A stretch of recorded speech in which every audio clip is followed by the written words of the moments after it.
我刚出生就被父母标好了价格，妈妈一个晚安前的拥抱1块钱，爸爸举着我转圈圈3分钟5块钱，这些我都小心的记在心里，然后从我的小熊零钱包里一枚一枚的付给他们。爸爸说这叫 AA 制，是为了培养我独立不占便宜的好品质。我没有朋友，因为我不知道该怎么支付友谊。我最怕的不是黑夜里的怪物，而是爸爸看着账单说：小周，你今天的爱意消费超额了。我努力的攒钱，想买到更多的爱。直到那天，一个陌生的叔叔递给我一颗包装亮晶晶的糖果，我习惯性的问他多少钱，他说不要钱，只需要我陪他走一段路。王老师奖励了我一朵小红花贴纸，因为它亮闪闪的，贴在手背上像一颗星星。别的小朋友都把贴纸举起来给妈妈看，但我没有，我把它小心翼翼的接下来，藏进了口袋里。一路上我的小手都攥着口袋，心里一直在盘算。爸爸教过我，它的价值需要评估，然后用来抵扣我的教育开支。它值多少钱呢？1块还是2块？我有点紧张，怕估高了爸爸会说我不诚实，估低了又觉得对不起老师的表扬。回到家，妈妈正在拖地，我跑过去，从我那个洗得有些发白的小熊零钱包里摸索了半天，摸出1枚硬币，递到她面前。妈妈，我想买一个拥抱。我小声说，妈妈的眼神闪了一下，那里面有什么东西，但很快就平了下去。她只起身张开手臂，我靠过去，1秒2秒，她松开我，接过那枚硬币，放进了厨房窗台上的一个玻璃罐里，那里面的硬币已经积了薄薄一层。爸爸陆恒正坐在沙发上，他抬眼看了一下，然后低头在手机上按了几下。今天在学校有什么收获？爸爸问，眼睛还盯着手机屏幕。我紧张的从口袋里掏出那朵小红花，递过去，他接过来，没有夸我，然后拿出手机，对着贴纸拍了张照上传，备注：教育投资回报非金钱性资产1，暂估价2元，用于抵扣部分教育开支。我心里松了口气，还好我估的差不多。就在这时门铃响了，妈妈去开门，门口站着的是姨妈安昭和表哥周子旭，一把将我从地上抱了起来，在我脸上狠狠地亲了一口。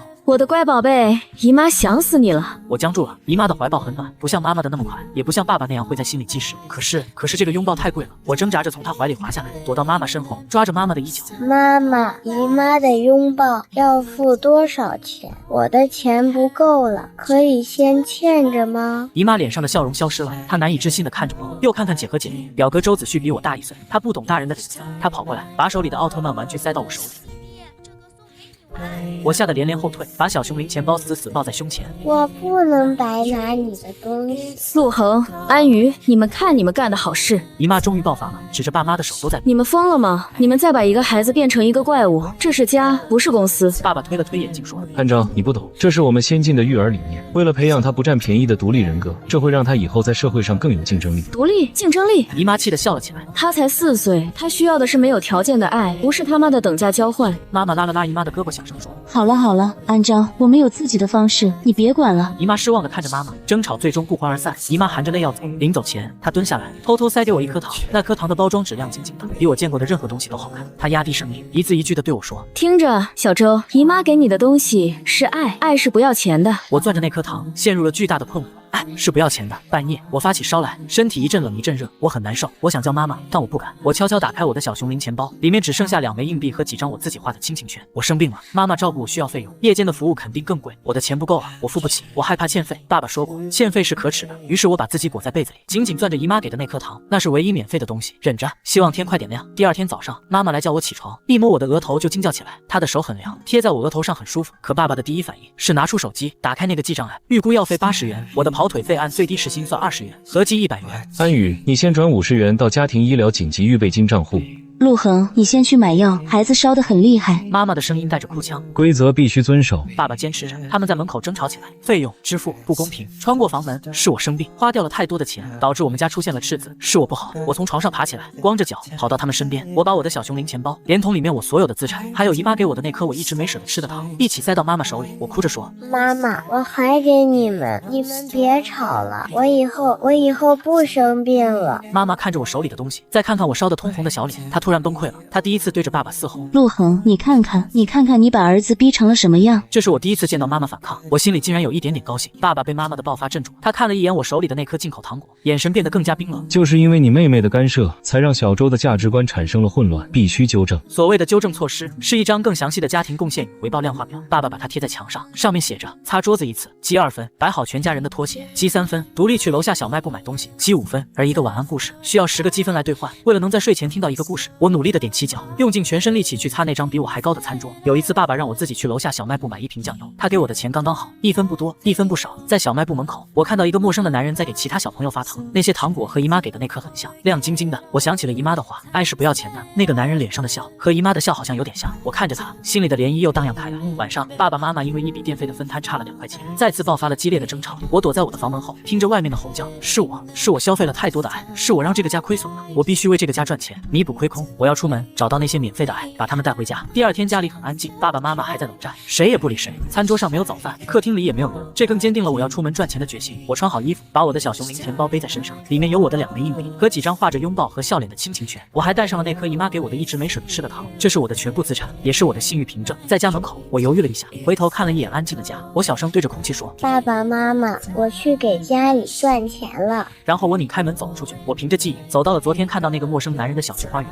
很幸运他又在那里。他看到独自一人的我，眼睛亮了一下，脸上立刻堆起了和善的微笑。他朝我走过来，从口袋里掏出一颗糖，那颗糖比姨妈给我的更大，包装纸是金色的，上面还有卡通小熊的图案，比我见过的任何糖果都漂亮。他把糖递到我面前：“小朋友，叔叔请你吃糖。”我后退了一步，我被爸爸妈妈教育得很好，我不能白拿别人的东西。我警惕地看着他，认真地问：“叔叔，这颗糖要付多少钱？”这是爸爸教给我的最重要的原则。那个男人愣了一下，随即明白了什么，他顺着我的话说：“这个糖很特别，它不要钱，但是需要你帮叔叔一个忙。”我立刻明白了，这是一种劳动换取的支付方式，就像我在家擦桌子换晚安故事一样，这是公平的。我认真地点点头。可以，是什么忙？男人笑着说：“叔叔找不到回家的路了，你跟叔叔走，带叔叔去找妈妈，这颗糖就是你的了。”我没有丝毫怀疑，乖乖地伸出我的小手，被他那只温暖的大手牵住。我甚至有点高兴，因为我马上就可以赚到一颗这么漂亮的糖了，我可以把它带回家，告诉爸爸妈妈，我没有让他们亏损。我们就这样一步一步地走出了小区，阳光照在我的脸上，暖洋洋的。傍晚，家里的冷战终于结束了。妈妈准备做饭时，才发现儿子不见了。他们一开始以为我躲在哪个房间，或者在邻居家玩。他们在家找了一圈，又问了邻居，都没有找到。妈妈慌了，她开始给姨妈安昭打电话。姨妈在电话里一听，就感觉不对劲，立刻催他们报警。爸爸还在一边抱怨报警是小题大做，甚至在小声嘀咕：“如果警察找不到人，浪费的公共资源不知道要不要付费。”就在这时，妈妈在门口的玄关地垫下发现了一张小纸条，那是我用蜡笔画的，画上一个小男孩把一大袋金币交给了爸爸妈妈，旁边是我歪歪扭扭写下的几个刚学会的字：“我去赚钱。”我感觉自己变轻了，像一片羽毛飘了起来，眼前很黑，身体不再疼了，但我一点也不害怕，只是有点冷。我看见一个穿着我衣服的我躺在一张冰冷的铁床上，那个请我吃糖的叔叔正在对另一个陌生的叔叔说：“这批货质量不错，可以结账了。”我不懂他们在说什么，但我完成了那颗金色糖纸的支付。也许我还像我画里画的那样，帮家里赚到了一大笔钱。爸爸妈妈看到账单一定会很高兴的。我想妈妈吧，这个念头一出现，我就飘了起来，穿过墙壁回到了家里。家里还是那么安静，爸爸妈妈坐在沙发上，谁也不说话。我看见我留在玄关的那张画，那几个歪歪扭扭的字：“我去赚钱。”我很高兴，他们很快就会知道我为这个家做了贡献。我看到妈妈发现了那张纸条，她的脸一下子变得好白好白，比墙壁还白。我不太明白妈妈为什么看起来不是高兴。她抓着爸爸的手，用一种我从未听过的声音大声喊着：“报警！”爸爸的表情也变得很奇怪，他手机上的记账 app 第一次被他扔在了沙发上。我跟着他们飘到了一个有很多穿制服的叔叔的地方。我听到爸爸妈妈对一个警察叔叔描述我，说我喜欢 AA 制，喜欢交易，出门总是带着小熊零钱包。那个穿制服的叔叔表情变得很严肃，我心里有点小得意，看，连不认识的大人都懂我的规矩。屏幕上出现了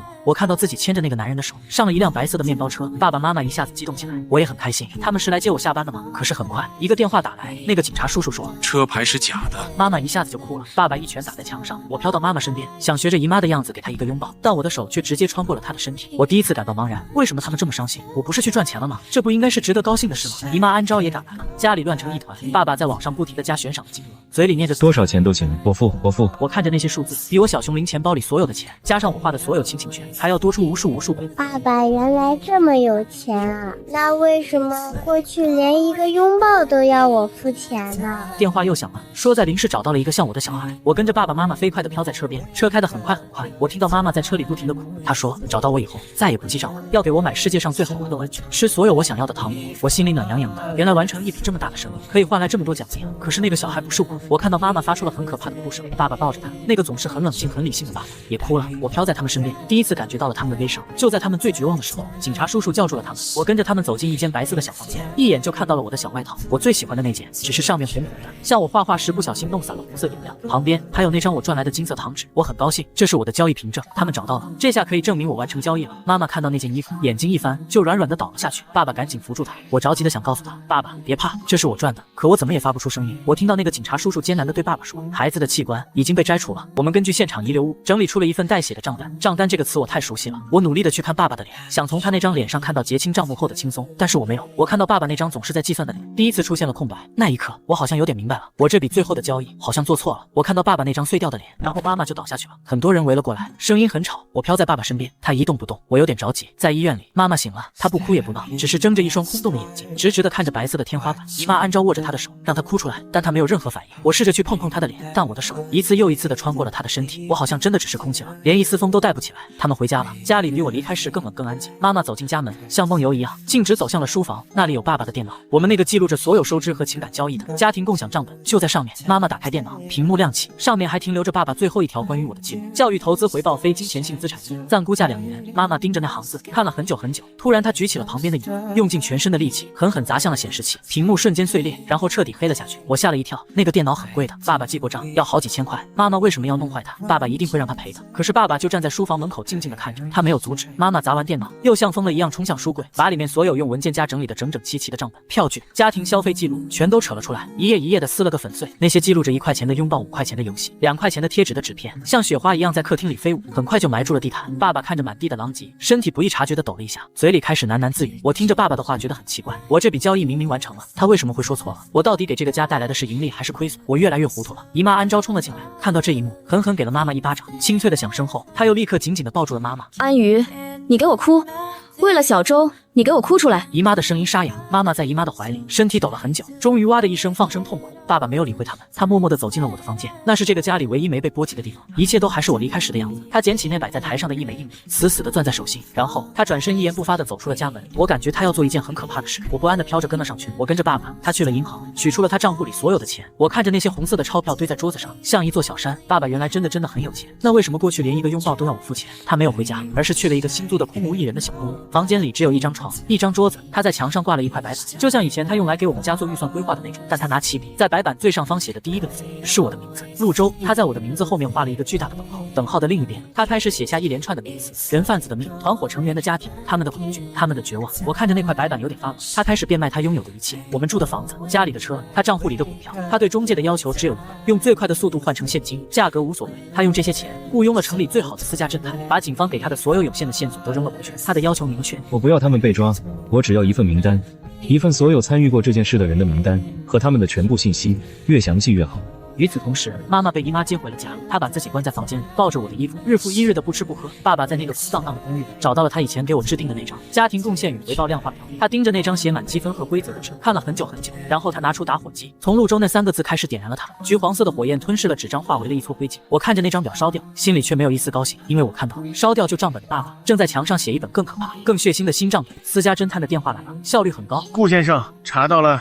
那个团伙的头目外号叫会计。我看到爸爸听到会计这个词时，脸上第一次露出了一个堪称狞笑的表情。他拿起黑色的马克笔，在白板最上方人贩子的命旁边重重地写下了会计2个字，然后画了一个血红色的圈。爸爸拿到了第一份资料，是那个开白色面包车的司机的所有资料。他开始准备工具，锤子、绳子、黑色的工业手套，这些东西出现在我的世界里，让我感到陌生又害怕。他再也不是那个会和我计较1块糖钱的爸爸。我跟着他来到一个阴暗的、没有监控的巷子，他等在那里，等那个司机横着小曲喝着酒，摇摇晃晃地走进巷子深处时，爸爸从阴影里走了出来。司机还没反应过来，膝盖就传来一阵剧痛，他惨叫着跪倒在地。爸爸蹲下来，在他耳边：“这是交通费。”然后他举起锤子，敲碎了他另一条腿的膝盖。结算完毕。他轻声说。我尖叫着，想去阻止他，想去抱住他的手，但我只能一次又一次地无助地穿过他的身体。这不是结算，这是犯罪。爸爸停下来，你账本上的赤字会越来越多的。我用他教给我的话语在心里疯狂地呐喊，但他一个字也听不见。警察很快发现了那个被重伤但没有生命危险的司机，负责这个案子的正是之前接待爸爸报案的那个老警察。爸爸回到那个冰冷的公寓，冷静地在白板上把司机的名字用红笔划掉，然后他看下一个名字。我不想再看了，我努力地想飞走，飞到妈妈身边去，可是我好像被一股无形的力量绑在了爸爸身边。第2个目标是那个团伙里负责看管孩子的人。爸爸找到了那个人的住处，用一笔钱收买了他所有的仇家，在一夜之间让他家庭破裂，众叛亲离，最后流落街头，一无所有。爸爸站在远处，看着那个男人在街边崩溃痛苦，冷冷地说：“这是托管费。”爸爸的复仇名单一个接一个的被划掉，他的手段越来越狠，越来越偏执。老警察的调查也一步步的逼近真相。他开始怀疑那个在儿子死后过于冷静又突然消失的父亲。就在爸爸准备对下一个目标会计的得力助手下手时，他的公寓门被敲响了。门外站着姨妈安昭，她的眼睛里带着怀疑、悲伤，还有一丝恐惧。她看着爸爸，直接问道：“陆恒，是不是你？”我看到姨妈出现在爸爸的门口，她的眼睛红红的。她问爸爸是不是他干的，就像她以前质问爸爸为什么要和我灭之时一样。爸爸没有回答，只是冷冷地看着他。他已经不是我认识的那个爸爸。姨妈没有等他回答，直接把门推开，冲了进来。他一眼就看到了墙上那块巨大的白板，上面用红笔划掉的名字，真相就那样赤裸裸地摊在他面前。姨妈哭了，她不是为那些被爸爸结算的人贩子哭，她是为爸爸哭，为还躺在床上不吃不喝的妈妈哭，也是为我哭。她对着爸爸喊：“陆恒，你看看你把自己变成了什么样，你把自己也变成了怪物。”小周在天上看着，他不会想看到你这个样子的。我听到姨妈说我不会想看到这样的爸爸，我的心里很乱很乱。爸爸在帮我报仇，他用他自己的方式支付着一笔他认为欠了我的爱。可是这种用别人的血和痛苦来支付的爱，为什么会让我感到如此恐惧？就在姨妈和爸爸争执不下的时候，公寓的门再次被敲响了。这次是那个老警察，他还带着几个年轻的警察。他走进房间，目光扫过那块白板，他的眼神很复杂。官方的力量介入，爸爸的复仇计划面临着全面的终止。老警察没有直接给爸爸戴上手铐，而是看着他，声音低沉但有力。陆先生，我知道您很难过，但是这不应该成为您伤害别人的理由。您孩子的账单，我们警察会帮他一笔一笔清清楚楚地算清楚。爸爸的眼神中有一丝波动，他盯着老警察，又看了一眼墙上的白板，最后他的目光落在了桌上那个我用过的小熊零钱包上。我看到爸爸的手第一次没有紧紧地攥成拳头，然后他疲惫地闭上了眼睛。我能感受到他内心深处那个巨大到无法填补的空洞。最终爸爸没有抵抗，他跟着警察走了。临走前他最后一次回头，深深地看了一眼那块白板，然后他抬起手，用手指在虚空中轻轻地写下了一个等号。我不知道他那个等号代表着什么。我跟着爸爸进了那个小小的审讯室，和上次他来报案时是同一个地方。我看到老警察叔叔坐在他对面，老警察把一沓资料推到爸爸面前，一页一页地翻给他看。这个司机